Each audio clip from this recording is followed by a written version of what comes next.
যক্ষ্মা আৰু HIV ৰোগৰ বাবে নলবাৰীত বিশেষ সজাগতাৰ ব্যাপক কাৰ্যসূচী। শনিবাৰে নলবাৰী জিলা আয়ুক্ত কাৰ্যালয়ৰ পৰা এই সজাগতা আনুষ্ঠানিক মুকলি।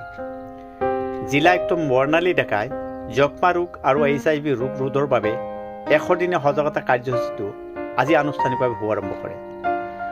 নলবাৰী জিলা প্ৰশাসনৰ উদ্যোগত 100 দিনীয়াকৈ আয়োজন কৰিব লগা এই বিশেষ স্বাস্থ্য সজাগতা সহযোগিতাত আছে নলবাৰী যুটীয়া স্বাস্থ্য সেৱা সঞ্চালকালয়। আনহাতে আজিৰে পৰা আৰম্ভ কৰা স্বাস্থ্য সজাগতা কাৰ্যসূচীত নলবাৰী জিলা যক্ষ্মা ৰোগ আৰু জিলা HIV নিয়ন্ত্ৰণ বিষয়া ডক্টৰ শংকৰ শৰ্মাৰ লগতে স্বাস্থ্য বিভাগটোৰ কৰ্মচাৰীসকল উপস্থিত থাকে। উল্লেখযোগ্য যে আজি যক্ষ্মা ৰোগ আৰু HIV ৰোগৰ সজাগতামূলক কাৰ্যসূচীটো আজি জিলা আয়ুক্ত বৰ্ণালী ডেকাই শুভাৰম্ভ কৰি কয় যে নলবাৰী জিলাত 100 দিনীয়াকৈ আয়োজন কৰা বিশেষ স্বাস্থ্য সজাগতাই জিলাখনৰ গাঁওভূঞে লোকসকলক সজাগ কৰি তোলাৰ লগতে এই দুইবিধ ৰোগৰ পৰা পৰিত্ৰাণ কৰিবলৈ সক্ষম হ'ব বুলি আশাবাদী।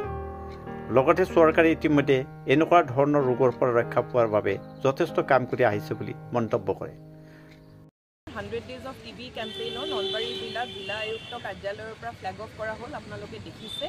আৰু চৰকাৰে যথেষ্টখিনি যক্ষ্মা ৰোগৰ ওপৰত TBৰ ওপৰত গুৰুত্ব প্ৰদান কৰি আছে। আগৰ দিনত আমি দেখিছিলোঁ যে হয়তো TBৰ ট্ৰিটমেণ্টটো ইমান এডভান্স নাছিলে আৰু বহুতবাৰ ট্ৰিটমেণ্ট লোৱাৰ পিছতো মানুহজনৰ কিয়ৰ নহৈছিল। কিন্তু আজিকালি আটাইতকৈ বেছি যিটো বস্তুৰ প্ৰয়োজন আছে সেইটো হৈছে সজাগতা।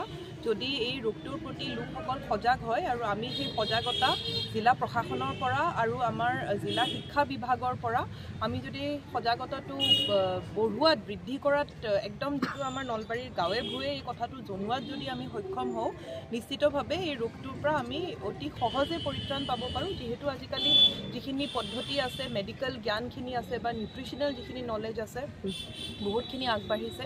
আৰু ইতিমধ্যে আপোনালোকে দেখিছে যে যোৱা 28 নৱেম্বৰ তাৰিখে আমাৰ হৰি মন্দিৰত ৰাসৰ যেতিয়া প্ৰাংগণৰ পৰাও আমি কিছু মানুহে স্পন্সৰ কৰিছিলে। আমি নেটফিৰ পৰা বা এনেধৰণৰ কৰ্পৰেট স্পন্সৰশ্বিপ পাইছিলোঁ আৰু একো গৰাকী TB পেচেণ্টক নিউট্ৰিশ্যনেল ছাপৰ্ট দিছিলোঁ।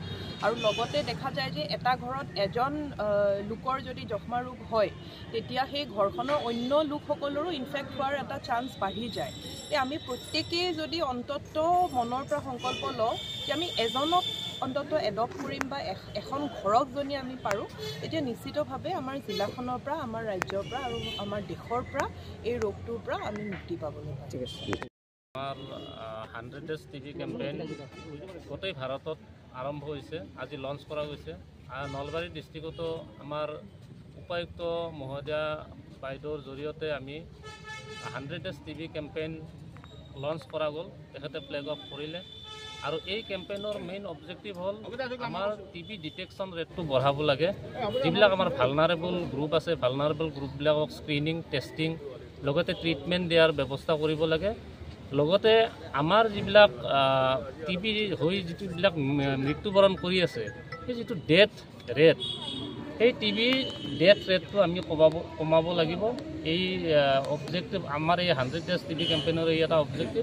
লগতে TB প্ৰিভেণ্টিভ, নতুনকৈ যাতে TBত আক্ৰান্ত নহয়, সেই ব্যৱস্থাও এই কেম্পৰ জৰিয়তে আমি কৰিব লাগিব।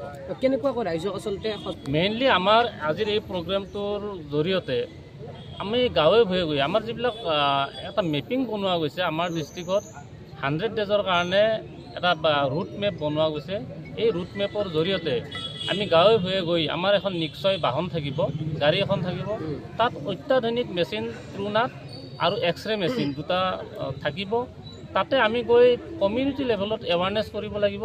এৱাৰনেছ কৰাৰ পিছত তেখেতসকলৰ যিবিলাক চাইন চিমটমছ আছে, যিবিলাক চিমটমেটিক আছে, তেখেতসকলক আমি ডায়েগনচিছ কৰাৰ কাৰণে এক্সৰে মেচিন আৰু ট্ৰুনাট মেচিনৰ জৰিয়তে আমি পৰীক্ষা কৰাৰ ব্যৱস্থা কৰিম। লগতে তেখেতসকলক যদি পজিটিভ ওলায়, ট্ৰিটমেণ্ট কৰাৰ ব্যৱস্থা আমি লগে লগে কৰিব পাৰিম।